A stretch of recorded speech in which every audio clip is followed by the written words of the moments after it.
Just clearing your Sephora wish list used to be enough. Now you also need an indoor shopping spree just to keep up.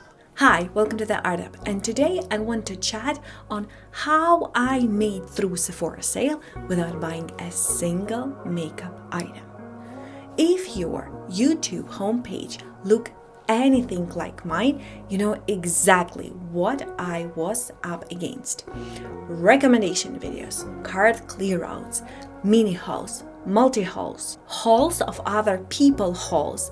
It was a lot. It started to feel like every other video was just another reason to spend my money. So let's talk how I dealt with the temptation, FOMO, the itch of buying something new without hitting checkout. So last week, every time I opened YouTube, it felt like Sephora was calling my name. Like, come on, everyone is shopping. Don't you want to be included? And I totally get it. These kind of sales is a great time to restock on your favorite products or try something bougie like, when was the last time that you saw Dior or Chanel go on sale? Me? Never. But lately, it felt like more than that.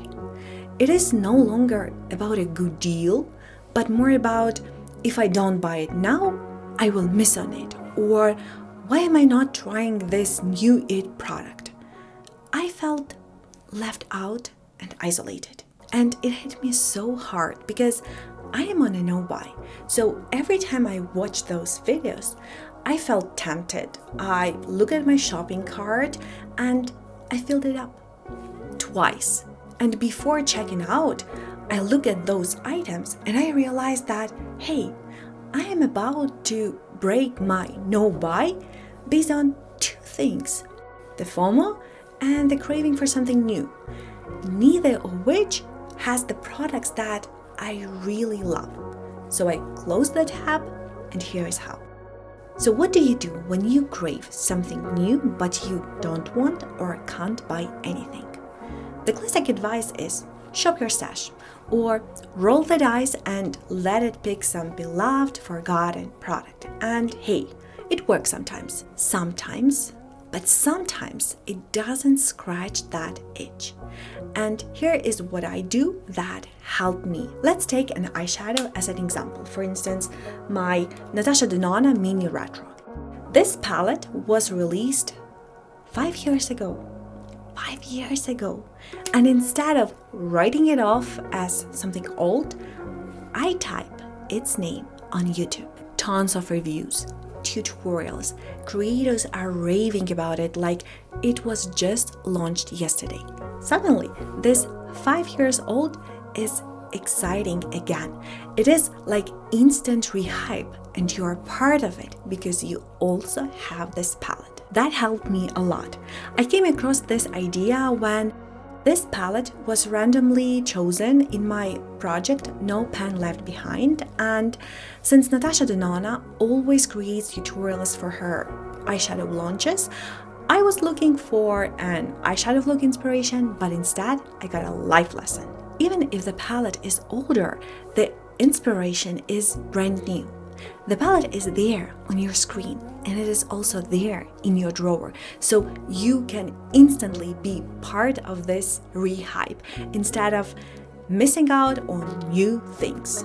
Another trick that helps me to keep that spark alive in my makeup collection is being extra creative, like bedazzling my packaging, mixing a new bronzer shade, DIYing my liquid blush.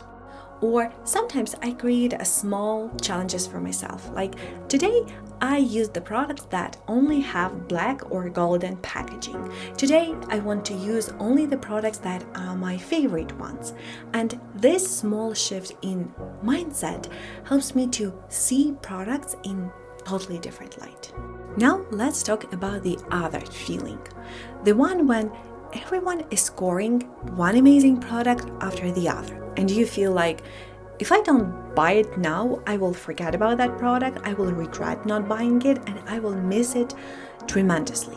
So I sat myself down and thought, okay, hypothetically, if I were to break my no-buy, what would I even get? maybe foundation? So I started looking into April's foundation releases. There was Idol Skin Tint, MAC New Powder Foundation, and I think Milk Skin Tint, but maybe it was just a recommendation. So that MAC New Powder Foundation looks very tempting and something that is up my alley, but it's 54 Canadian dollars, though right now is sale, so I can get it for 10% off, maybe 15. But stop, that is FOMO talking. First of all, alternatively, you can get Maybelline Lumi Matte Foundation for way less in your local drug mart. Secondly, if you do want that MAC foundation, Black Friday always offers better deals, and it gives you much more time to think if that foundation actually works for your skin. So all of this is more about a moment, not about a mass product. When that I need it now feeling creeps back, especially about the eyeshadow, I head straight to my stash. I have a folder full of looks from my favorite creators. I picked the one that is the most similar with the vibe, and I just recreated with what I already have in my collection. For me, it works every time.